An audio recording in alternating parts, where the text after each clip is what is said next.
Good afternoon for anybody that is joining us live today or is viewing this recording virtually at a later time. My name is Annie Huberty. I'm the Director of American Indian Education for the Minnesota Department of Education. Today is November 20th, 2025, and this is our first informational webinar regarding round 2 of the Native Language Revitalization Grant. This is a grant that is, I'm going to go over our agenda for today. We are briefly going to talk about where the funding came from for this grant, as it is in the second round. We are aware that there are still districts or tribal schools and charter schools that are not fully aware of the funding. We'll go over who's eligible to apply for the funding, what are the appropriate uses for some of these funds, and what is the application process going to look like along with due dates? What happens after the applications are received, and the estimated timeline moving forward.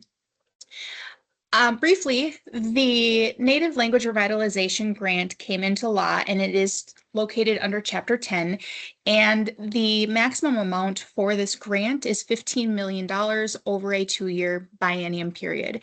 As this is the second round, we have already gone through one round where funds were distributed to approximately 33 grantees that successfully completed all of the application process and were able to set up and start or expand a native language program. The purpose of the grant is that Minnesota Department of Education is assisting in helping with native language revitalization. And what that means is we are dedicated to providing or helping schools figure out how to provide native language, whether that be Dakota or Anishinaabe, or any of the first languages spoken originally in the United States or in Canada. A quick quote here, and I won't read it verbatim as people can do that on their own, but it has to do with children that are learning their Indigenous languages are better able to maintain the critical ties to our heritage. And as we know, we are losing speakers at an alarming rate, and we simply do not have enough students across the state that are learning these languages or that are even learning them in their homes. And so these funds are protected by Minnesota state statute, and they are being made available to any district, tribal school, or charter school that applies so that they can continue or expand these programs to ensure that our children do have exposure to these native languages. Some of the sample uses are going to be Dakota and Anishinaabe instruction. There is no set guidance in this grant as to the level of instruction that's provided. The grant is simply providing the funds so that districts are enabled to grow or initiate the language programs. Some of the suggestions would be that the Dakota or Anishinaabe courses are available for credit in their schools. It can support language tables and teams and meeting within the school or outside of the school. And the grantees will be expected to develop a scope of sequence and that is appropriate for the grade levels that they're serving. And the main goal is that the grantees will provide instruction in Dakota and Anishinaabe and will be expected to build capacity for students participating in bilingual SEALs programs. That doesn't mean that the programming has to be on the level that in its first year or two, the students are expected to be completing and obtaining these SEALs, but there should be areas of measurable growth in the language instruction. As far as intended uses, you'll notice that I intentionally have used the words expand or initiate. And the reason I'm being intentional in saying that is because we have had folks that are applying for these grants that are concerned over uses of supplanting or supplementing funds. So if you were a prior grant recipient and you were a recipient in that round 1, there are no concerns written into this round 2 that is considered then supplanting if you are a grant 2 recipient. So if you are a grant one recipient, you are still eligible to apply this round, and your funds are still then available for you to expand your native language programming versus initiating. So it's an expand and or initiate clause in that. And I just want to make that clear. And if people have questions about that, that is absolutely something that we can explain further in our question and answer periods moving forward during this process. So with expanding or initiating existing or native languages instruction, the hope is to either increase the number of students reached, adding languages or curriculum. Eligible expenses include instructor recruitment, curriculum development, some technological purchases, staff salaries for new or increased staffing, and in-state professional development for staff for the language program or the classroom programs that will be housing the language program. Eligibility is determined as a school district, charter school, or tribal contract school within the state that is going to initiate or expand their language instruction in Dakota or Anishinaabe. Again, the way the statute is written out, it does allow for other native languages if you have a teacher that is able to provide for that. And again, you are able to produce a plan that establishes how the language instruction and curriculum will be developed and presented. For round 2, the grant is anticipated to be from March 1st through June 30th of 2027. So that will cover school years 26 and 27. As far as timelines, I'm going to hand that over to Amy Runk, our grant coordinator. Good afternoon, everyone. Thank you for the opportunity to share this information with you today. My apologies in advance. I am recovering from a flu, so my voice may be a little lower than normal.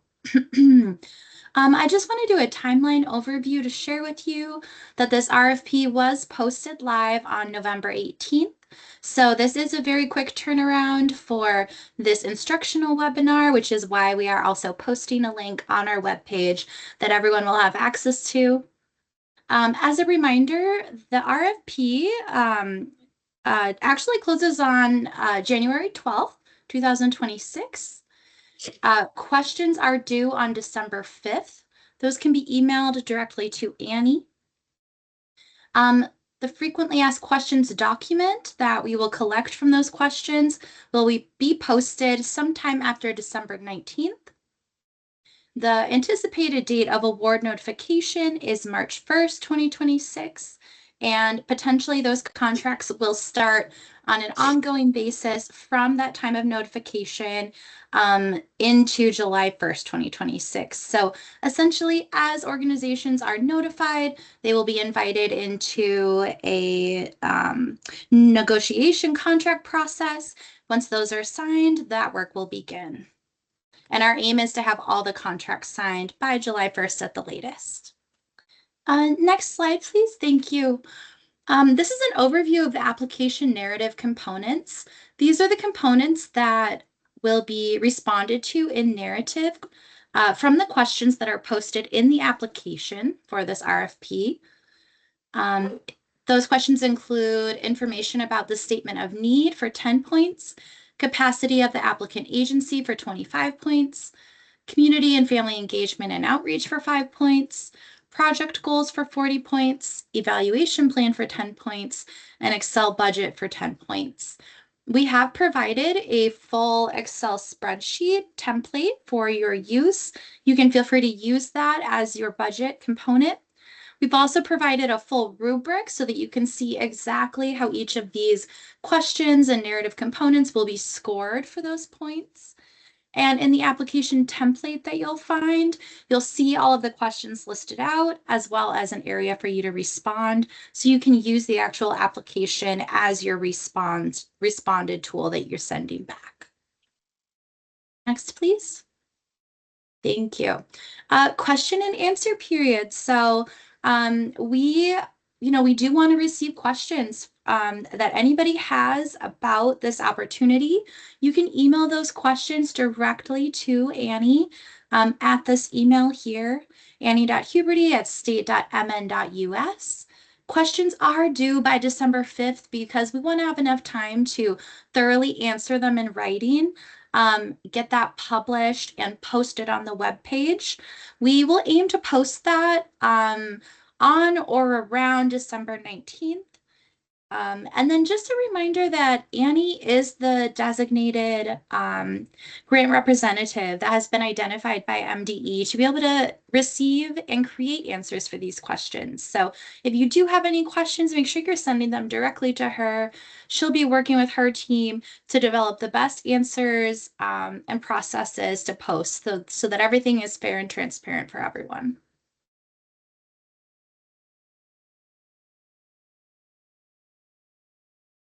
All right, the application submission process.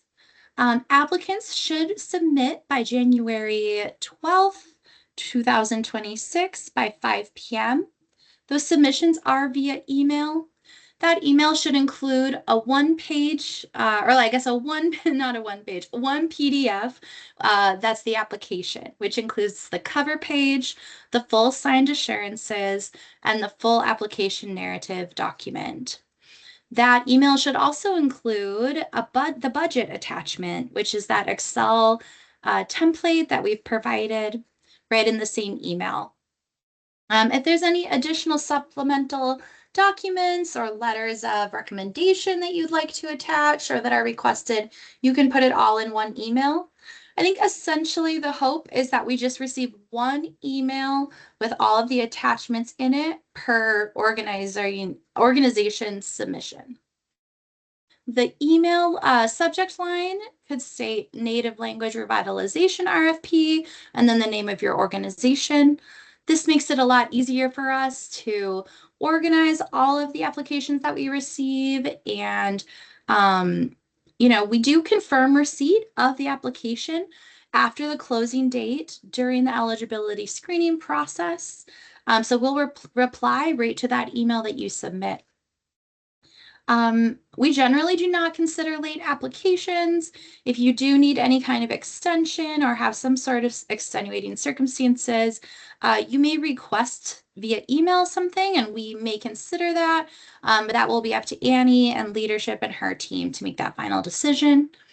And then just as a reminder, please do not send any links, locked or password encoded documents with your as your attachments with your email.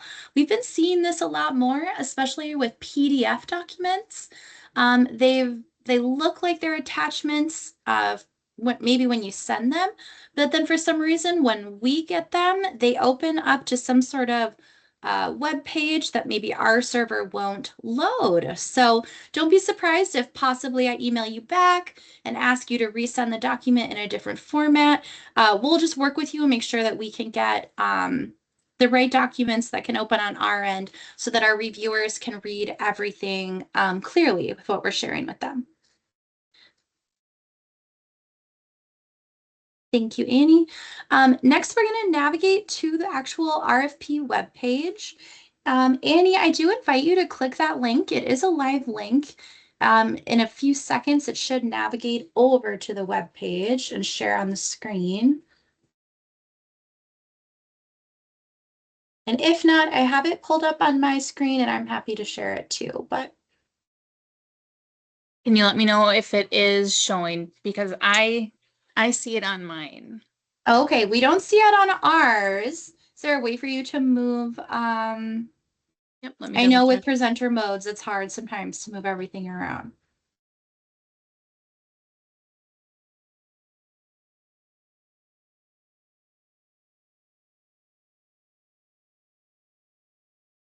Perfect. We see it. Thank you, Annie. So this is the actual web page. It's found by going to the just the MDE, Department of Education web page. From there, you'll click on grants, and from there, you'll click on competitive grants that are open. And all of the competitive grants that MDE has that are open right now are listed. Near the bottom of that list is the Native Language Revitalization Competitive Grant. And when you click on that hyperlink, it will bring you to this RFP webpage. So this has all of the information that you would need to do the actual RFP application. It goes over some grant purpose, some funding. Annie, if you want to scroll down, it kind of re-highlights the timeline, the duration of posting. We are keeping this open for, a full 8 weeks. And then here are all of your required grant documentation. Annie, you don't have to open these documents, but these are all live links. The instructions document is a very long, helpful document for everybody to read. It lists everything about the background of the grant, the funding, eligibility, activities ideas. It goes over, the whole application process. So that's a great first document to start, and that is for your reference. The second link is for the rubric. So that is how the application narrative components will be scored. This is the document that the reviewers will use. So that is a nice document to read to make sure that you know that when you're compiling your application narrative questions, you're hitting all of the bullet points in that rubric for the point range that you would like to score. The third live link is the application. It includes the cover sheet, the assurances, and the application narrative. So this full document should be completely filled out, and this is what you submit back to us at the grant team via email. This is the document that becomes your application. The cover page has a lot of contact information that's collected. The assurances require a signature. We do ask that you keep a copy of the assurances for yourself. And then the application narrative just lists again all of those questions. You can add your answers right in there um, for each question. The last link there is the Excel budget. That is an actual Excel spreadsheet that we have pre-created for you that lists all of the expense codes. It should have, formulas involved where your, numbers will all add up to whatever the amount is that you're requesting. That should be included in the email as another attachment with your application. Some other information on this page is just information about today's webinar. This is where that recording from today will be posted after it's done. Information about how to contact Annie with questions. Again, that is, we're taking questions through December 5th. So you have a few more weeks to do questions. And then submission instructions again there on the bottom. Again, that is the email mde.compgrants@state.mn.us. So you are submitting to a different person than Annie. You're submitting to me with the competitive grants team. That is by January 12th by end of day by 5 p.m. All right, Annie, I think that's everything on here. We can jump back over to that PowerPoint whenever you're ready.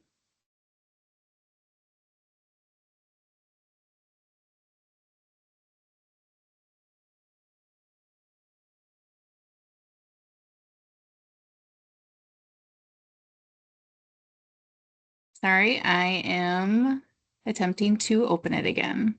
No worries. I'll let you know when we see it.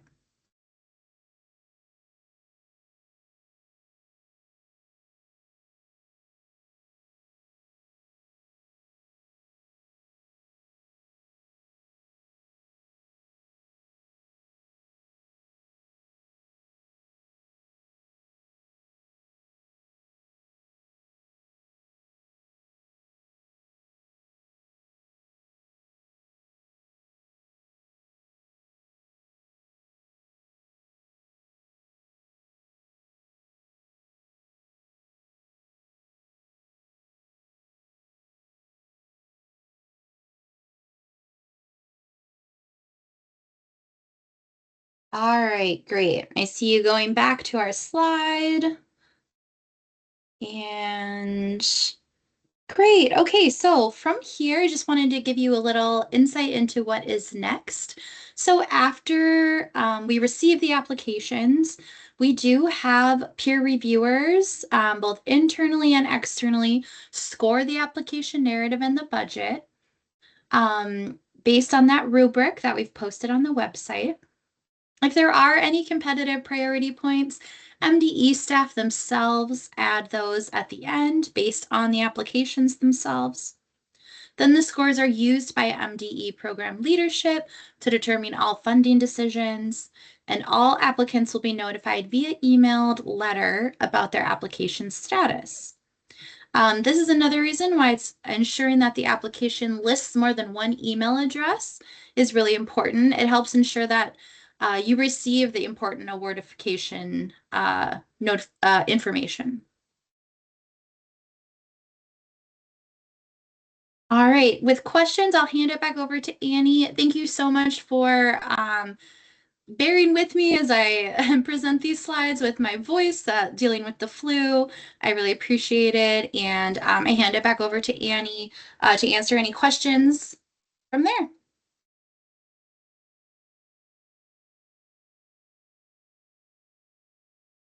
I know we've had some people that were able to pop in and out for today's live session, and I just want to remind anyone that's watching this live or the recording that will be posted on the website that the question period will be open until December 5th. So if there are no live questions today, there are still a few weeks to submit those via writing.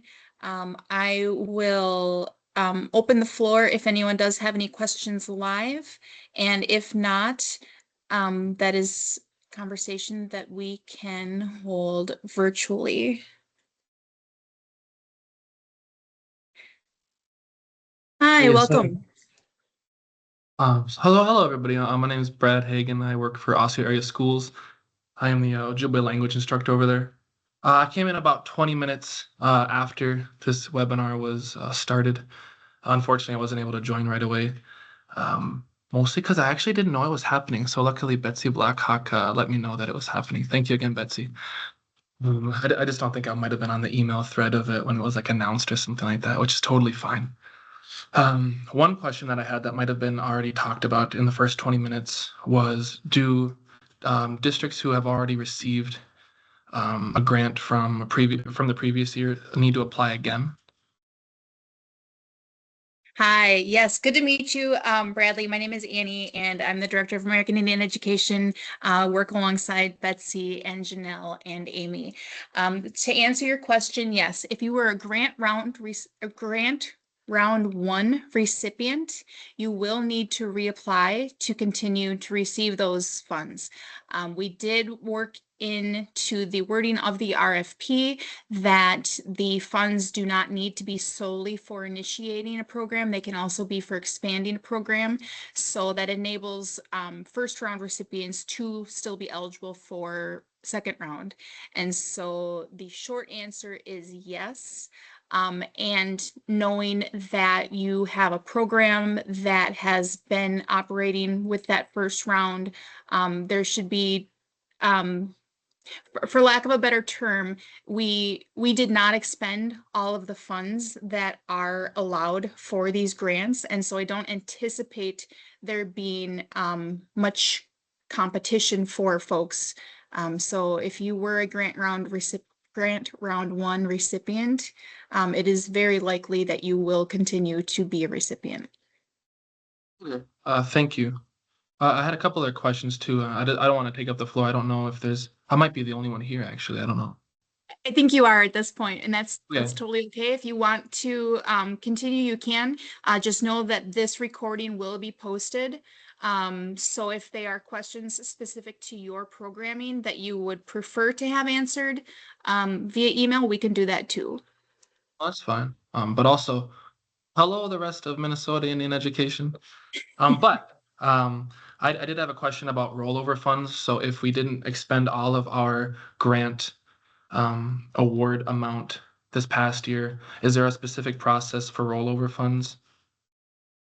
There is not. So the way that this formula funding was created is it was only for the 2 year, the biennium that it was for. So for grant round one, it was only for the 24-25 school year, and round two will only be for 26-27. So there is no carry forward for the funds for the Native Language Revitalization Grant. So if you were a round one recipient and you did not use every fund that award that you got with round one, there is no carry forward.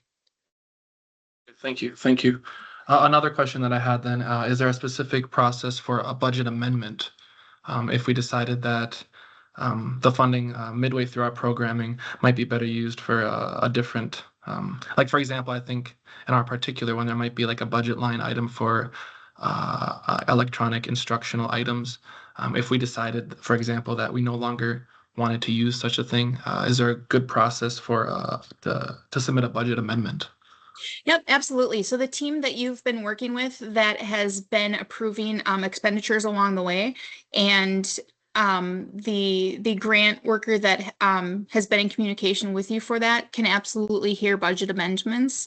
And we would just go over the proposed amendment, go over the line and make sure that we have it coded in the proper categories on the Excel document. And as long as it fits within the programming and the scope of the programming, there should be no problem with that. Okay. I think the only other question I had is when you guys were sharing the screen from the MDE website, it said that the grant was specifically for language instruction. So I was wondering if you guys had a working definition of what language instruction was. Was it like purchasing resources? Was it the hiring of teachers? So yeah. Sure. It's all of the above. There are no line directives that say your program shall include this. The whole point of the native language revitalization is to make sure that there is some form of instruction happening for the districts or tribal schools or charter schools that are able to offer the programming. There is nothing that is as specific as saying it is for designated grades, and there's nothing that says that it has to be to a level of instruction that one would be immediately able to, profess fluency with.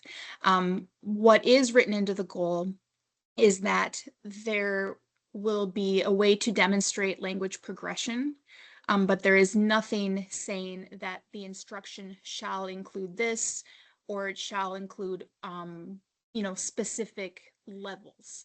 So if you are able to offer language programming in the capacity that you are, and you are able to clearly define that and monitor it, then it's approved. Okay. I Okay. think that would be all of my. Oh, I'm guessing. I think I missed probably the part where you maybe went over the rubric for scoring. Yeah. So if you navigate to the grant page, it is Hmm. on there about midway down. Um, but it is similar to the round one. So if you are able to look off of your round one, you'll be able to see it. It's essentially the same thing. It's just been updated for round two. Right. Cool. Okay, I think that was all the questions I Okay. had. So thank you. All right. Yeah, it was good to meet you. And again, if you're viewing this on a recorded date, know that today is November 20th, 2025, and that the question period will be open until December 5th, 2025. And if you navigate to the Minnesota Department of Education competitive grants page, you will find everything that is discussed and this posting. Thanks for watching. Gigawabaman.